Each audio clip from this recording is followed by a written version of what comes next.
My name is Abigail, and if you're going to understand the woman I am today, you need to hear the story of the girl I used to be. I was 16, the night my parents abandoned me at a train station, not by accident, not because they were forgetful or distracted. No, it was deliberate. A twisted little lesson they wanted to teach me, one of their endless games to test how much I could endure. They wanted to see if I'd find my way home, if I'd crawl back to them in shame, but I didn't. I never went back. And for 2 decades, the silence between us stretched like a wound that never healed. But wounds have a way of reopening when you least expect them. 20 years later, they found me.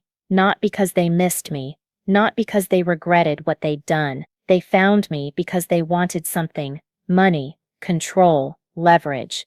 And when I refused to hand it over, they didn't just try to guilt me, they turned my own blood against me, whispering lies into the ears of my family, painting me as the villain.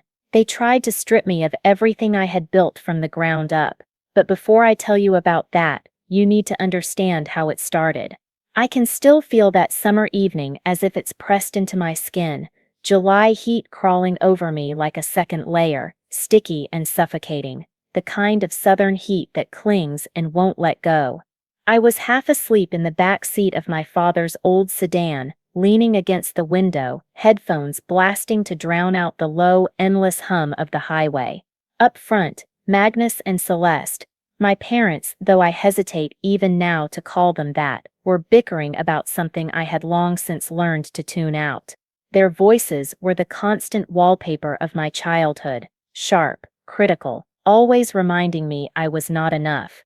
The road stretched endlessly through the backwoods of Alabama, mile after mile of cracked asphalt, cutting between pines and forgotten farmland. We'd just spent the weekend visiting my older sister Vivian at her college dorm. The trip had been routine. Vivian smiling too wide, pretending everything was perfect. My mother lacing every compliment to her with a barb aimed at me. Why couldn't I be more like my sister, and my father hardly speaking at all, unless it was to snap an order. I was used to it, used to the constant comparisons, the small humiliations dressed as discipline, the lessons that felt more like punishments. So when the car slowed down and rolled into the lot of a near-abandoned train station, I barely stirred. I cracked my eyes open, squinting at the relic of another time. Rusted steel, faded signs, paint peeling like old skin. Dad pulled into the space beside a pair of vending machines, the car shuddering to a stop. He didn't look at me when he spoke. "Go grab me a soda." I pulled my headphones down, blinking as if I hadn't heard him right. "What?" Mom turned in her seat, lips stretching into that practiced smile she always wore when she wanted to make cruelty look like kindness. "Get your father a drink, honey, and grab me a water while you're at it." I sighed, pushing the door open. The air outside was a furnace, the pavement radiating heat that burned through the soles of my sneakers. It was pointless to argue. I'd learned that the hard way, so I just walked to the machines. Their decals were sun-bleached and peeling, the metal groaning when I fed in a crumpled 5. The soda and water clunked down with a tired rattle, lukewarm in my hands. I turned back toward the car, ready to roll my eyes at another useless errand, another small way they reminded me I was their servant, more than their daughter. Only, the car was gone.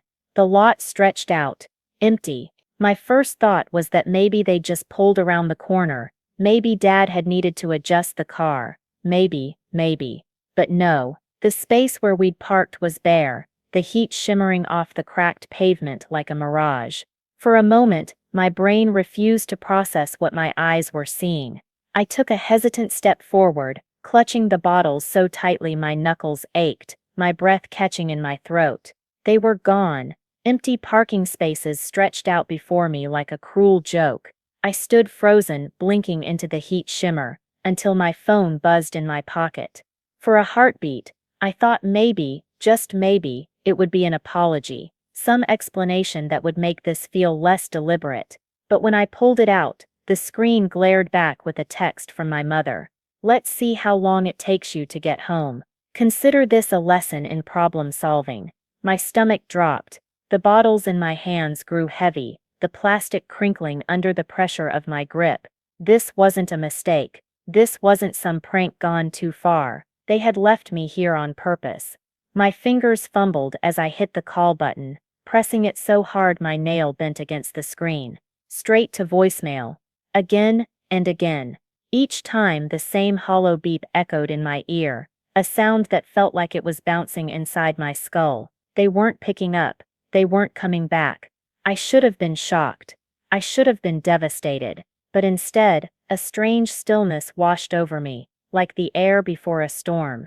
Because the truth was, this wasn't the first time Magnus and Celeste had used abandonment as a weapon. At 13, they'd locked me out of the house during a thunderstorm because I'd forgotten to take the trash out. At 14, they made me walk 6 miles home in pouring rain as punishment for missing the bus. This was just another lesson. Another twisted way of reminding me I was disposable. A train horn wailed somewhere in the distance, its sound hollow and lonely. Around me, a handful of strangers moved through the station, too caught up in their own lives, to notice the 16-year-old girl standing on cracked pavement with nothing but a wallet, and the bitter taste of betrayal in her mouth. I wasn't going to wait. I wasn't going to sit there like a lost dog hoping to be collected. If this was a game, I was done playing. I checked my pocket. $140, savings from my summer job at the local diner. Not much, but it was enough. Enough to make a decision, enough to choose myself. The old man behind the ticket counter barely lifted his eyes when I approached. His glasses slid down his nose as he scratched at a crossword puzzle, as if teenage girls walked up to him every day half-orphaned and trembling. "Where's the nearest bus station?" I asked, forcing my voice to sound steady even as my insides churned. He pointed lazily down the road, "Couple miles that way." I nodded, already moving before he could ask another question. My phone buzzed again, lighting up with another message from my mother. "Don't you dare call your aunt. Your father says you need to figure this out on your own." I stared at the words for a second, then pressed my thumb down and blocked the number. My chest tightened, not with fear but with clarity. I was done listening. I was done obeying. And then, in defiance of everything they'd demanded, I did exactly what they forbade. I dialed the number I knew by heart. The phone rang once, twice. Then a familiar voice broke through, sharp with worry. "Abigail?" The dam inside me nearly broke, but I swallowed hard, forcing my voice into something calm, something steady. "Marigold, can you help me? Where are you?" she asked immediately, her tone urgent, cutting through static like a lifeline. I looked around the station, the hollow space where my parents had been, the vending machines still humming faintly behind me. My fingers tightened around the phone until my knuckles went white. They left me, Marigold. They just drove away. There was silence, then the sharp sound of her breath catching. "Stay right there, sweetheart. I'm coming to get you." That was 20 years ago. Now I stood in the corner office of Haven Developments, my company, gazing out at the Austin skyline. The city sprawled out beneath me, alive with motion, headlights snaking through the streets, people chasing lives that had nothing to do with mine. Yet, in that office, it wasn't the view that had my attention. It was the past, creeping back in through the cracks. I had thought I sealed long ago. My phone sat on my desk, screen still lit with missed calls. Names I hadn't spoken in decades now glared back at me, insistent, impossible to ignore. Magnus, Celeste, the ghosts of the people who had once left me to disappear. And now, they wanted something. 39 missed calls. The screen glowed with them, an endless list of unknown numbers stacked one after another, but my eyes locked on the only name that mattered: Vivian, my sister. I hadn't seen her name light up my phone in 2 decades. My stomach twisted painfully as I tapped the first voicemail. Her voice spilled out, shaky and urgent. "Abby, please pick up. Mom and Dad found you. They need your help." That name, Abby. I hadn't heard it in years.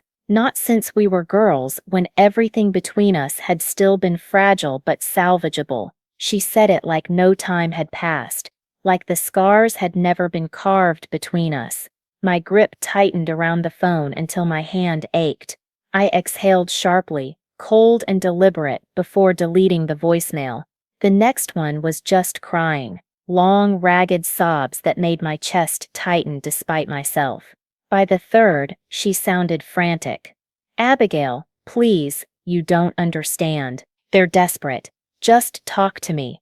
I set the phone down before the urge to smash it against my desk became reality. My pulse thudded in my ears.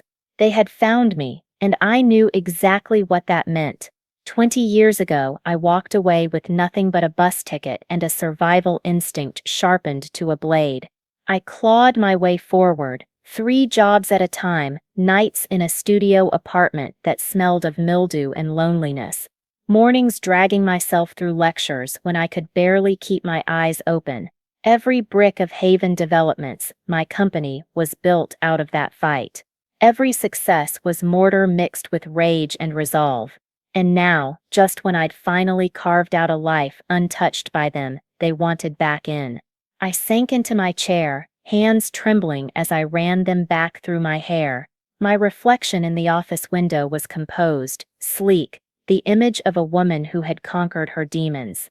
But inside, my mind was anything but calm. I had always known this day might come.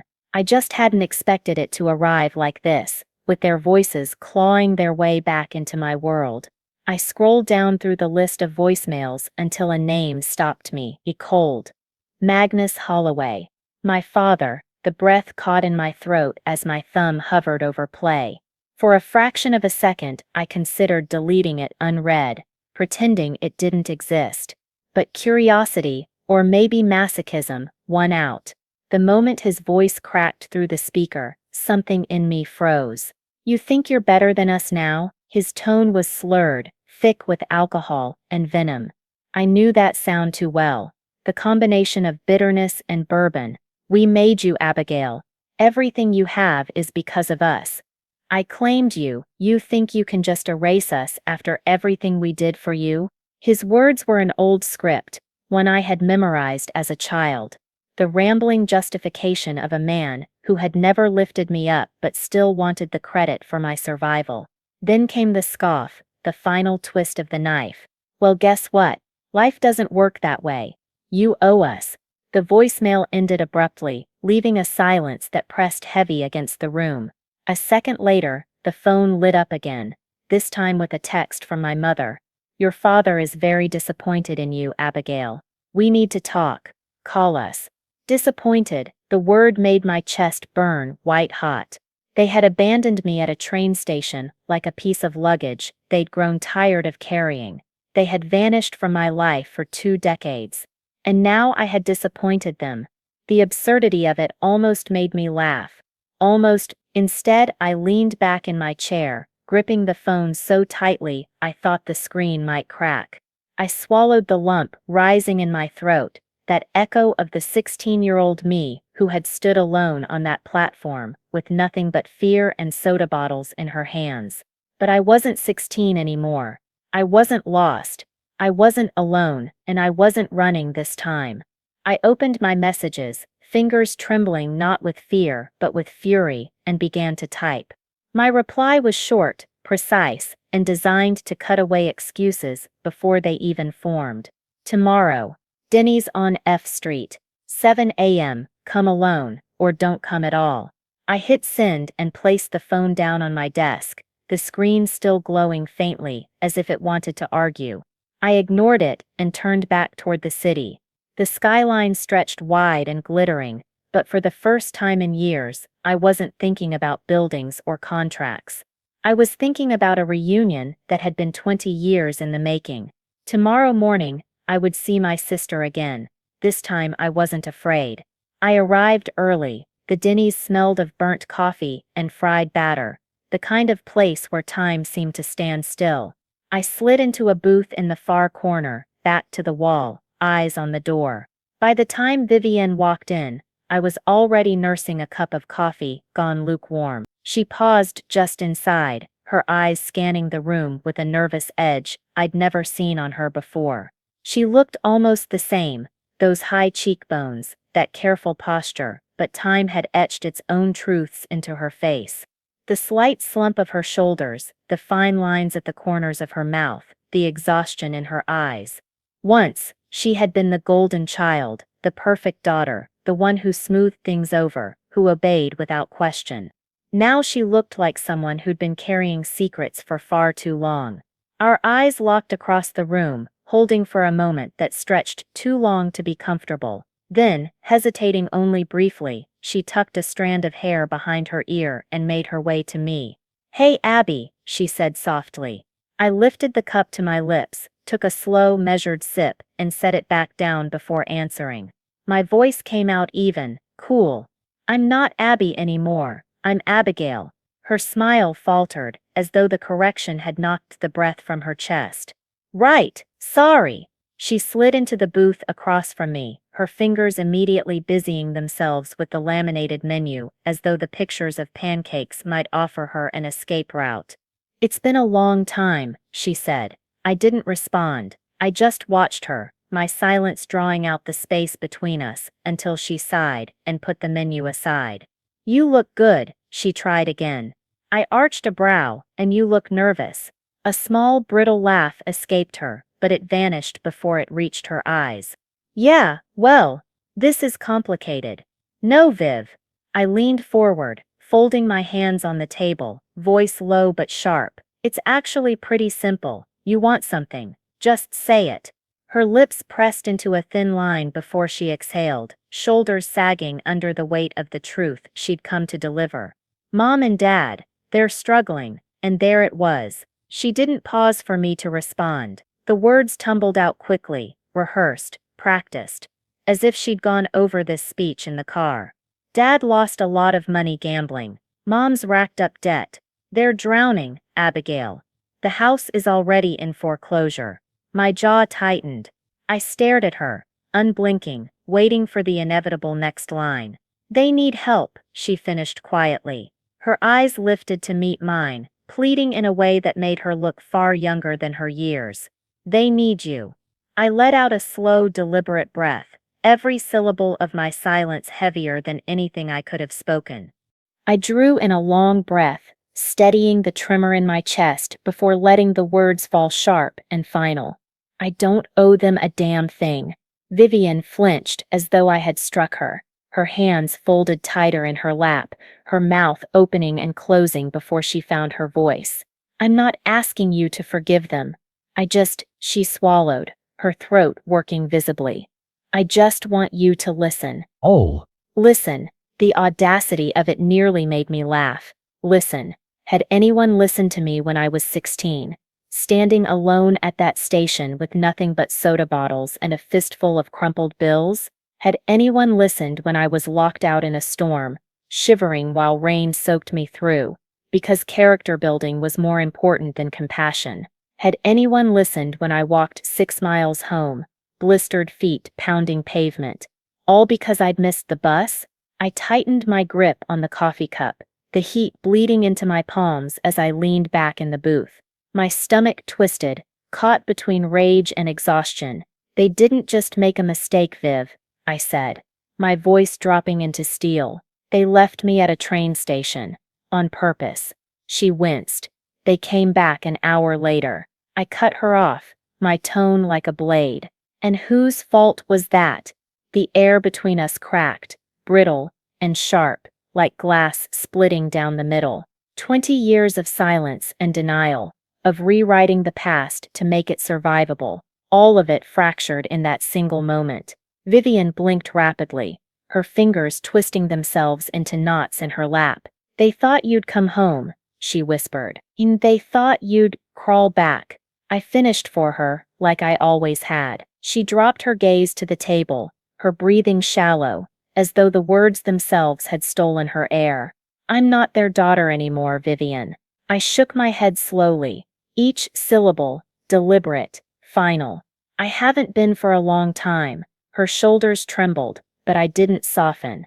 "Not this time." Reaching into my pocket, I pulled out a few bills and set them on the table. The sound was sharp against the laminate, like punctuation to a sentence that couldn't be argued with.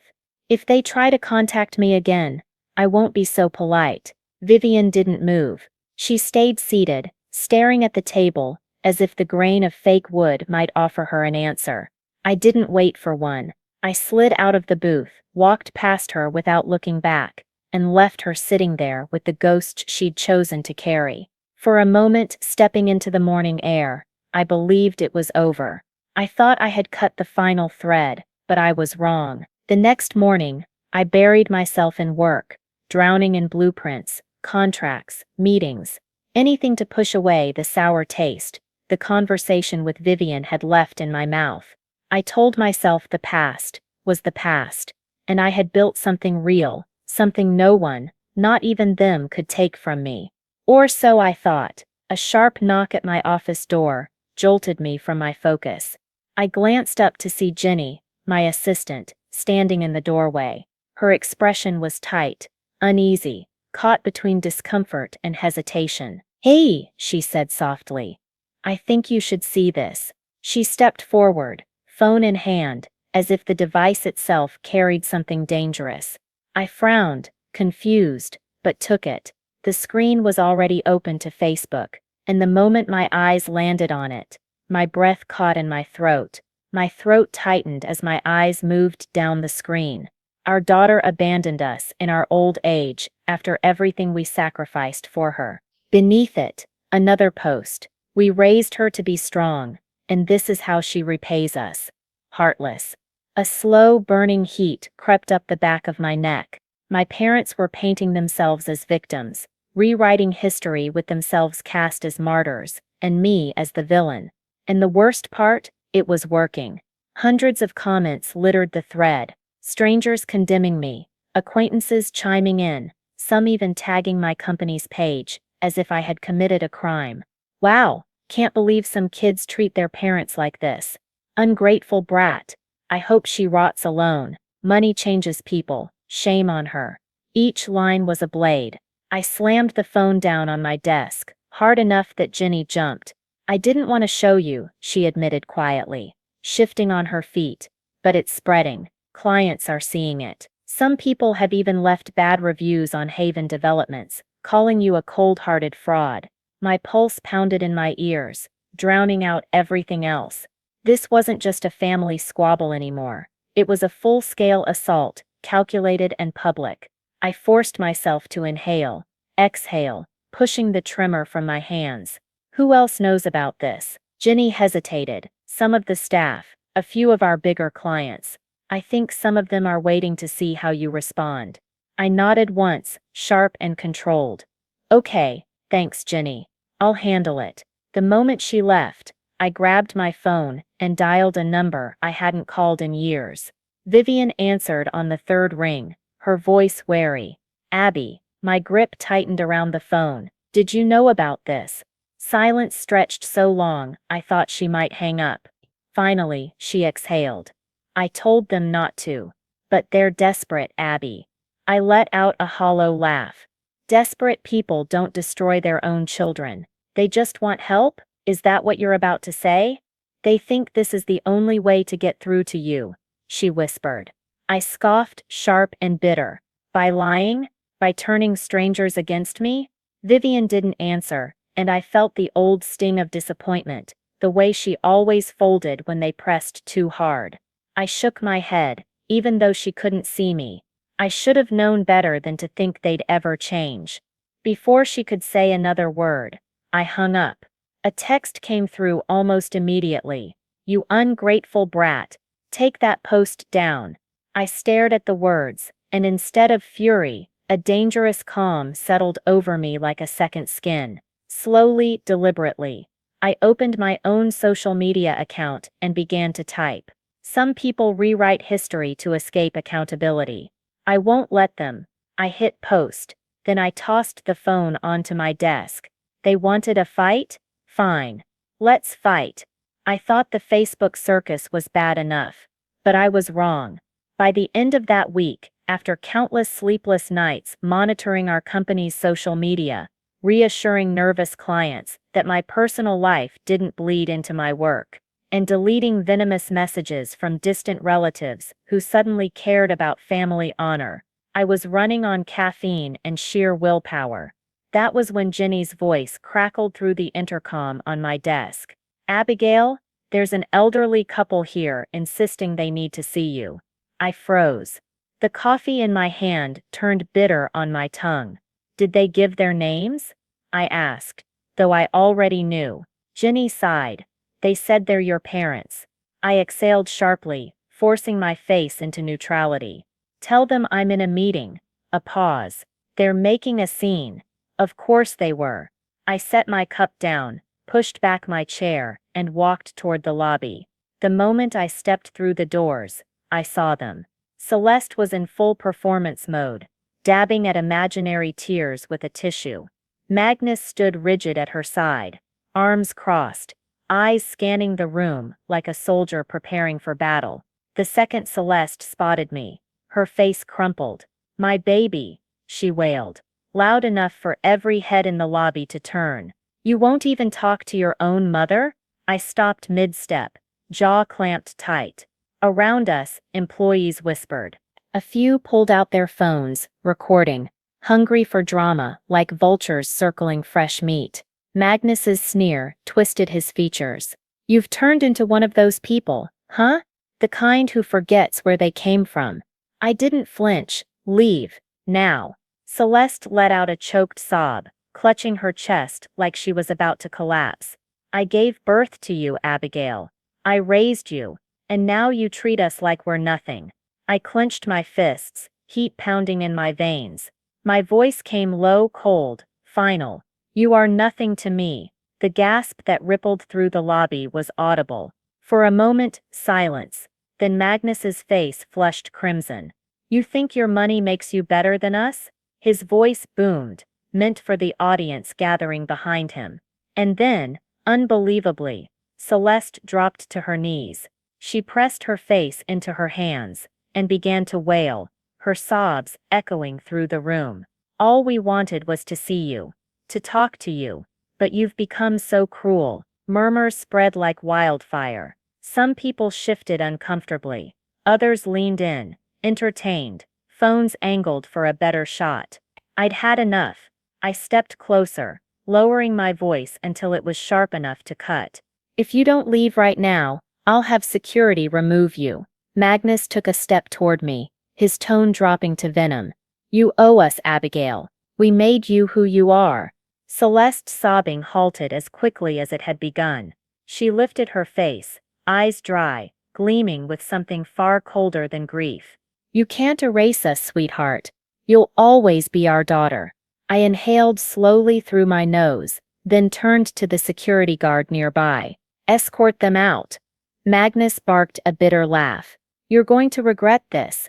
Celeste smoothed her dress as though nothing had happened, her mask shifting once more. "Poor thing," she murmured, just loud enough for the crowd. "Too much money, not enough heart." I didn't watch them leave. I simply stood, jaw tight, as security guided them out, their voices echoing long after the glass doors shut. I should have known they weren't finished. The next morning, Jenny stepped into my office holding a thick envelope, her brows furrowed. This came by courier, from a law firm. For a long moment, I didn't move. The envelope just sat on my desk like a threat, heavy with implication. Slowly, I tore it open. The words blurred for a second, before coming into focus. My parents were filing a legal claim against me, filial responsibility laws. A short, humorless laugh escaped me. Unbelievable, they're actually trying to force me, legally force me, to support them. They wanted money, the same people who had left me at a train station at 16, who had ignored me for 2 decades, now had the audacity to demand I bankroll their mistakes. I dropped the letter on my desk and pinched the bridge of my nose. "You okay?" Jenny hovered near the doorway. I exhaled. "Call David. I need my lawyer." Minutes later, I was pacing my office, phone pressed to my ear, David's calm voice grounding me. "Well," he said after I read the letter aloud, "technically in some states, they might have a case. I stopped pacing. You're telling me they can abandon me as a kid, and now I owe them money? He sighed. It's rare, but some courts uphold these kinds of claims. Texas doesn't enforce filial responsibility laws strongly, but if they push hard enough, they could make your life hell. They're hoping you'll settle, Abigail. Hoping you'll pay them off so they don't drag your name through court. A bitter laugh tore from my throat. Then they don't know me at all. As if on cue, my phone buzzed. Celeste. I almost ignored it. Almost, but something inside me snapped. I hit accept. What do you want? My voice was flat, sharp. Abigail, sweetheart, she cooed. Sugar over poison. We just want to work something out. We wouldn't have to do this if you'd just help us. My jaw tightened. Help you? After what you did to me? She sighed dramatically, like I was being unreasonable. That was so long ago. Families fight, parents make mistakes, but we're still your parents, and we're in trouble. You're not my parents, I said coldly. You lost that right the day you drove away. Silence. Then her voice hardened. If you fight us, we'll take this all the way to court. Do you really want that embarrassment? Embarrassment. The irony almost made me laugh. Try me. I hung up before she could respond. For a long moment, I just stood there, heartbeat steady, not from fear, but from rage. They thought they could break me, had no idea who they were dealing with. And then, right on schedule, they escalated. Jenny knocked on my door the next morning, her face tight. You might want to check your email. I frowned, but pulled it up. The subject line twisted my stomach. Concerning allegations against you. Inside was an email from one of our biggest investors. Abigail, I hope this isn't true, but I wanted to bring it to your attention. We've received multiple anonymous messages, claiming you have a history of financial misconduct, particularly with your family. They allege you stole money, abandoned your responsibilities, and built your company off deception. We value our relationship, but we need clarification. Attached were screenshots of emails, anonymous accounts, all echoing the same narrative, that I was a thief, that I had bled my parents dry, and thither everything I'd built was a fraud. I slammed the phone onto my desk. My hands shook with fury. Jenny's voice was small. What's going on? They're trying to destroy me. Who? I looked up sharply. Who do you think?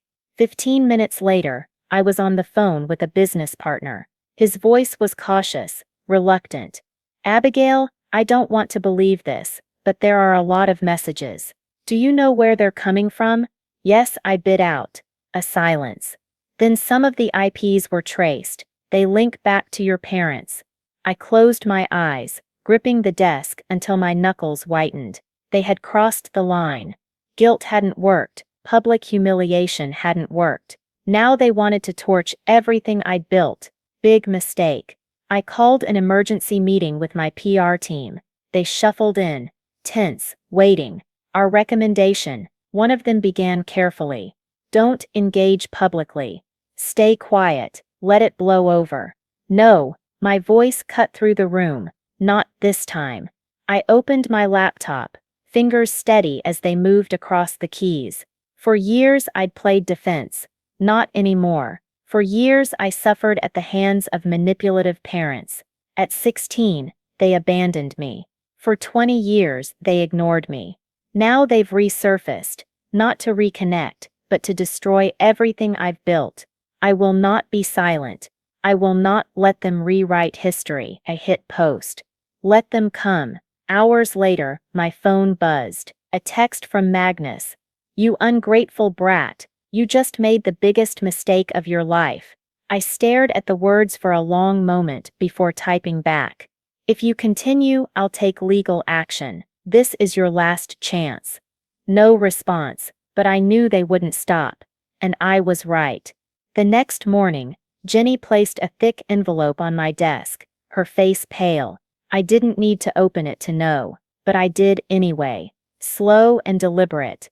Magnus and Celeste Holloway versus Abigail Holloway. The grounds neglecting filial responsibilities under state law. A sharp, humorless laugh escaped me. So this was their final play. When guilt failed, when shame failed, when sabotage failed, they ran to the legal system. Jenny's voice trembled.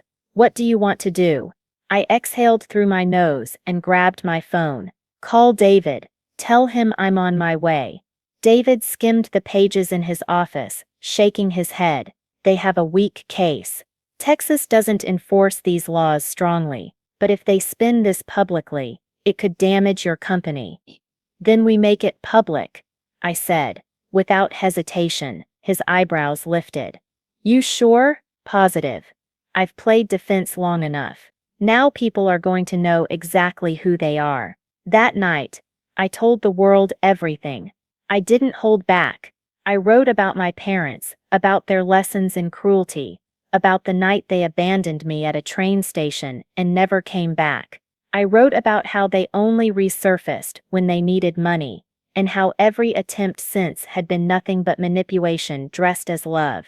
By morning, the post had gone viral, and for the first time the tide turned. The same strangers who had once condemned me as ungrateful now flooded the comments with disgust. Not at me, but at them. Comments started pouring in, each one like a match tossed onto the fire. My parents had tried to light against me, but now the flames had turned on them. This is beyond cruel. What kind of parents abandon their child, and then try to cash in 20 years later? At first I believed them, but now, they deserve whatever's coming. Suing your own kid after leaving her homeless. Unbelievable. The shift in public opinion was brutal and fast, like watching a tide rip away everything they thought they controlled. They had lost the narrative. For once people were finally seeing them for who they really were. 3 days later, Vivian called me. Her voice trembled, barely above a whisper. They lost everything, Abby. I sat parked in my car, staring at the city skyline, glowing against the dusk. My fingers tightened on the steering wheel. That's on them, I said flatly. Her shaky breath rattled through the line. They're saying it's your fault. Of course they were. It was always easier for them to cast blame than to face the truth. I swallowed hard, my jaw locked. No, Vivian. Every choice they made led them here. This isn't mine to carry anymore. For once she didn't argue. That silence told me she knew I was right. A week later, I drove past my childhood home. A for sale sign tilted in the yard, the paint on the shutters chipped, the place looking smaller and more lifeless than I remembered. I thought I might feel triumph, some rush of victory, but all I felt was relief. Relief that the ghosts of my past no longer had claws in me. I didn't need revenge. I didn't need validation. The simple truth was enough. They had no power over me anymore. That night, I sat on my balcony overlooking Austin bathed in golden light. The skyline stretched beneath me like a city finally at rest. A warm breeze carried the smell of blooming jasmine. For the first time in 20 years, I felt light. No weight on my shoulders, no knots in my stomach. No dread of when the past might show up on my doorstep again. But peace, it seemed, had one last test. A knock shattered the quiet. Even before I stood, I knew who it was.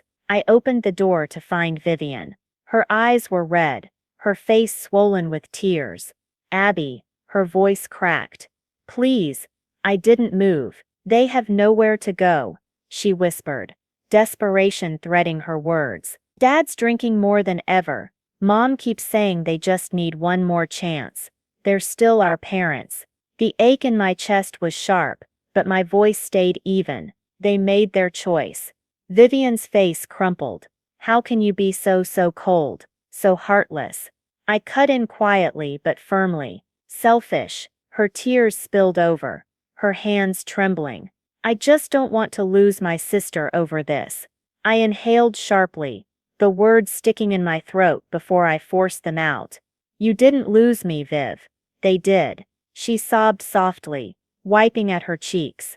They just need. I shook my head. I'm not responsible for fixing what they broke. Her shoulders slumped, defeat finally settling in her posture. I swallowed against the lump in my throat. stepped back, and whispered, "Take care of yourself, Viv."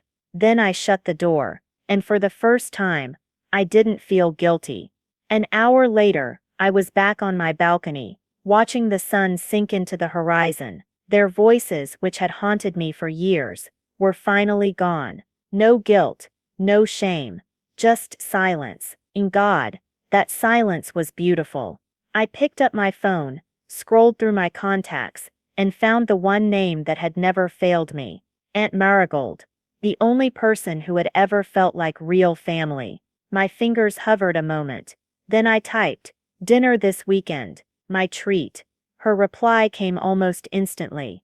"Finally. I've been waiting for you to ask, Mexican or Italian?" A small smile tugged at my lips. "Mexican. Extra margaritas." I took a deep breath, and for the first time, went to my call log, not to answer, not to dread, but to end it.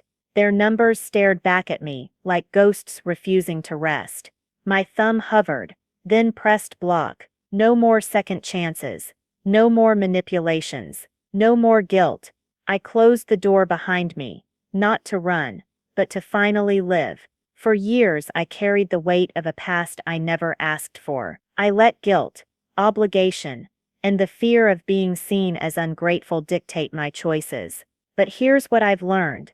Family isn't about blood, it's about who truly stands by you. Sometimes the people who should love us the most are the ones who wound us the deepest. And when that happens, you only have two choices: let it define you, or let it go. Walking away doesn't make you weak, it makes you strong. Setting boundaries isn't cruel, it's survival. Choosing yourself, after years of being told you don't matter, is the purest form of liberation. So if you've ever been made to feel guilty for choosing peace over toxicity, hear me when I say this: you don't owe anyone your suffering, just because they share your DNA. You deserve to be free.